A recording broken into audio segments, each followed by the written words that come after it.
Okay, so yan po, isang magpalang araw po sa inyo lahat, mga madam sir, mga boss, mga lods, mga lodi, mga idol. So, another property po sila naman po ipapakita ko sa inyo. Dito pa rin po sa bayan po ng Santa Maria, Dalawigan po ng Pangasinan. So, meron ko po ipapakita na 4.3 hectare naman po dito na nakaalong National Highway. So, bago lahat, subscribe po sa aking YouTube at pakipollow nyo ako sa Facebook. So, tara, check natin itong property na ito.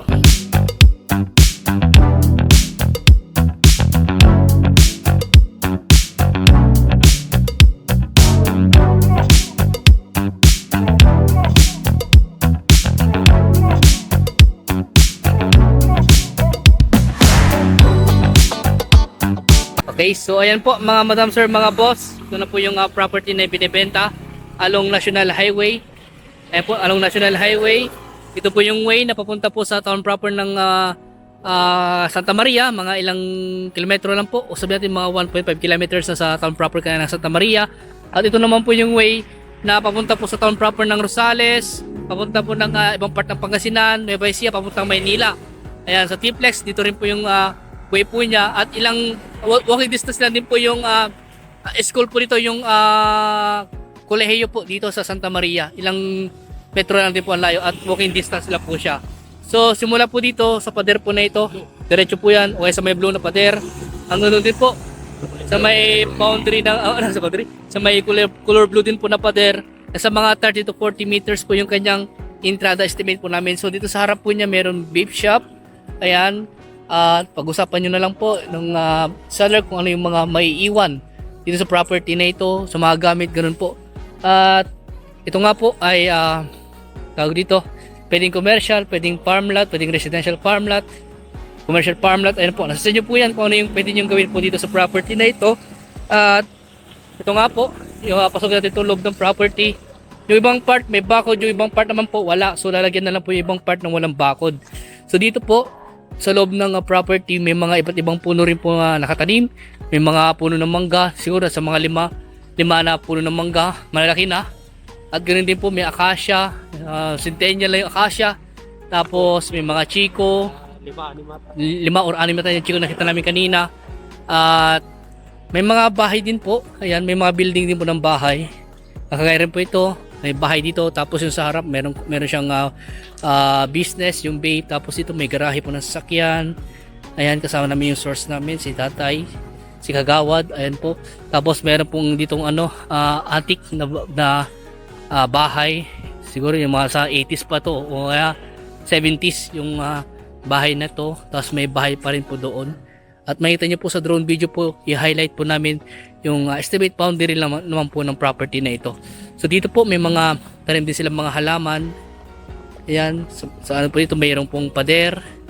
Ayan po. At ito po yung punta natin ibang part, meron din po silang piggery pala.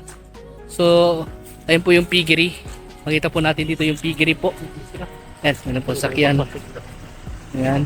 So meron po dumating, bisita po siguro nila. Ito po yung unang mangga. Ayan po. Tapos ayan po yung piggery. Ayan. There. Ayan po. Tangali po.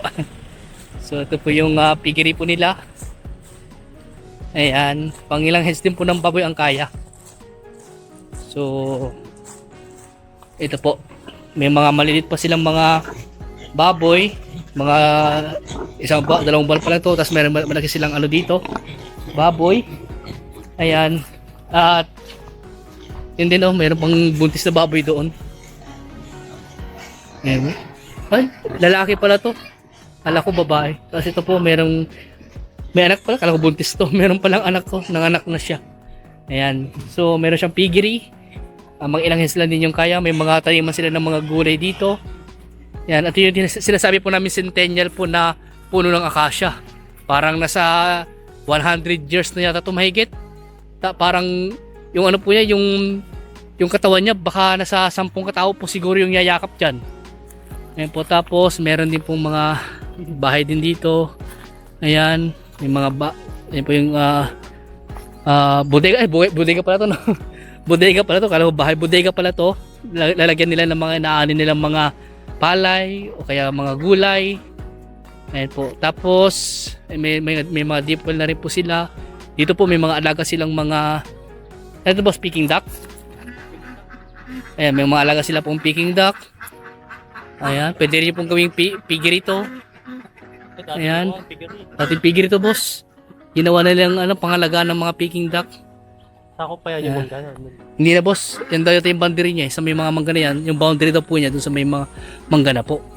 Ayan, so may puno rin ng kawayan. Andun yung kawayan. Malaki, parang Chinese bamboo yata. O bamboo Chinese. Tapos may puno ng sampalok dito.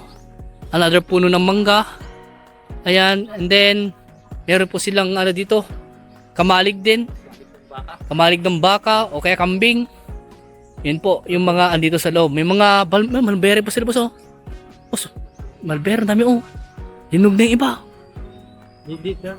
Tapos kung nakita niyo po yung bahay po na yun, bahay daw po ng tenant po nila, pero ang sabi ng source po namin, may usapan na daw po sila. Kung may bibili na daw po, ay aalis na daw po yung tenant. Sabi nung source po namin, dahil siya po yung nakadirect sa mismong may-ari sa property na ito.